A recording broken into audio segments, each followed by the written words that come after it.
Welcome, dear students. We are discussing some of the most important conceptual questions of electricity, current, and electricity.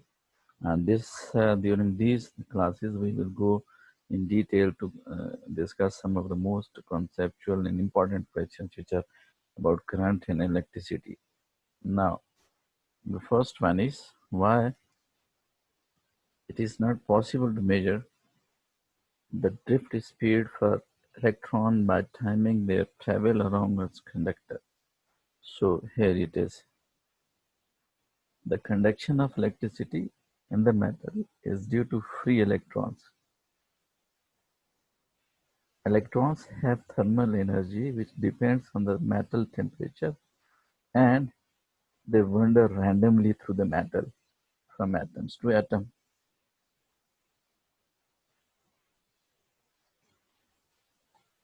Here it is. From atom to atom. When a battery is connected across the ends of a conductor, the electrons are accelerated by the field, and thus they gain the velocity and energy. They collide with the atoms of the lattice. Their velocity changes both in magnitude and direction. As a result, they do not move along a straight path and follow zigzag path. Due to this reason, we can't calculate the drift velocity for an electron by timing their travel along the conductor. That's why we have to take net effect of the flow of the electron.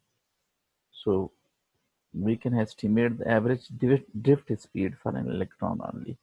So this is the reason we were asked either we are uh, able, it is possible to calculate to measure the drift speed, then what was the reason? What's the reason we can't calculate the drift velocity?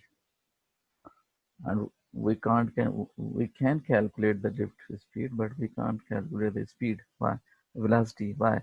When the battery is connected, here it is. The random conduction of the electricity in metal is due to free electrons. Electrons have thermal energy which depends on the metal temperature, and they wander randomly through the metal from atom to atom. So here it is. And before application of any type of the battery or the connection of the battery with the conductor, the electrons are free to move. They are moving randomly in the metal. Their motion depends on the temperature.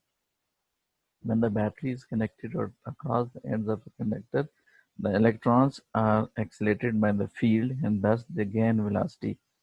When they gain velocity, then the next stage happens when they collide with the atoms of the lattice. Their velocity changes both in magnitude and direction. So here it is.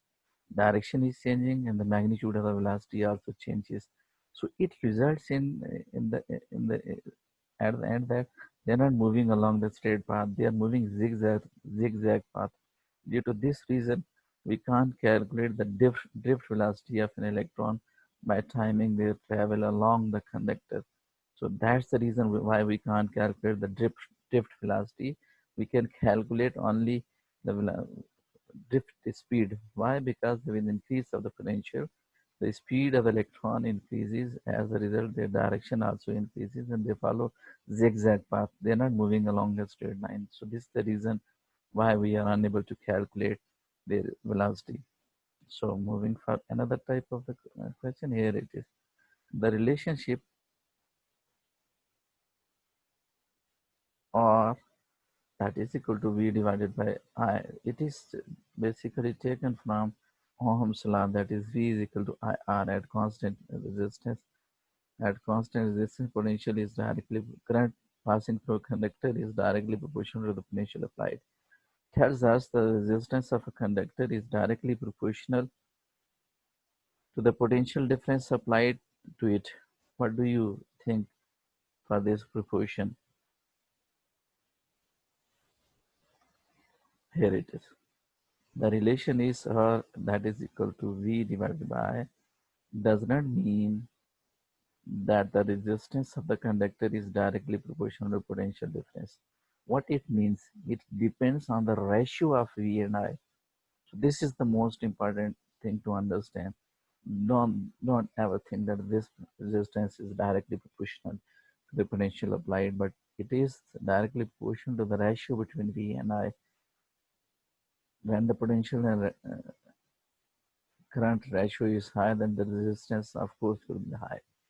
It is because of the fact that when we change the value of the potential V, this value of the potential V, the value of the current also increases.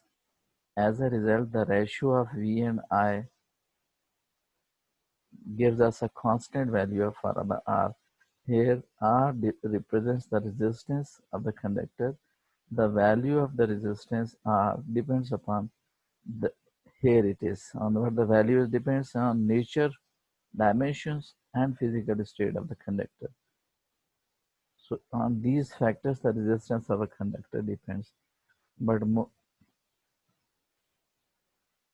most important thing to understand is, if you look at the relation that is, you were asked, is this formula means that the resistance is directly proportional to potential?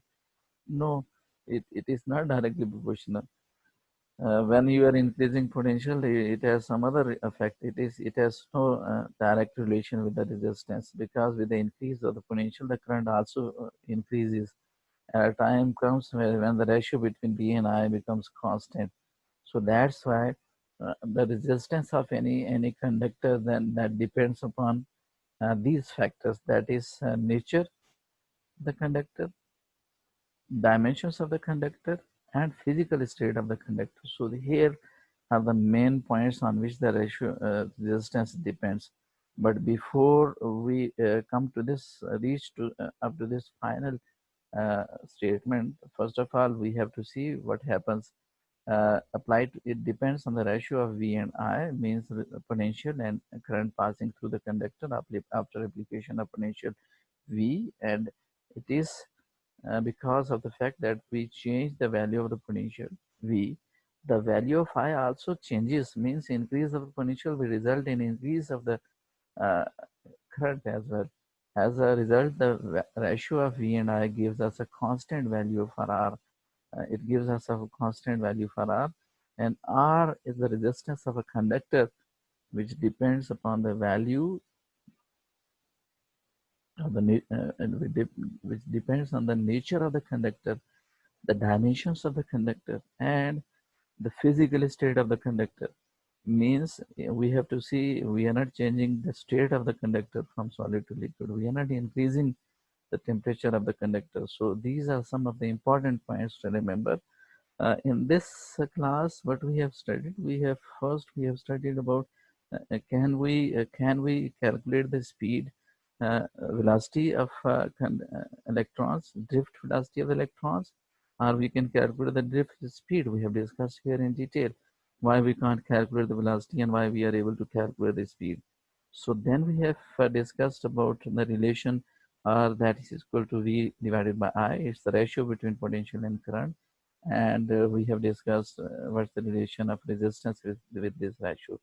With this, I thank you very much for your patience. Hope you people have understood today's topic. Thank you very much.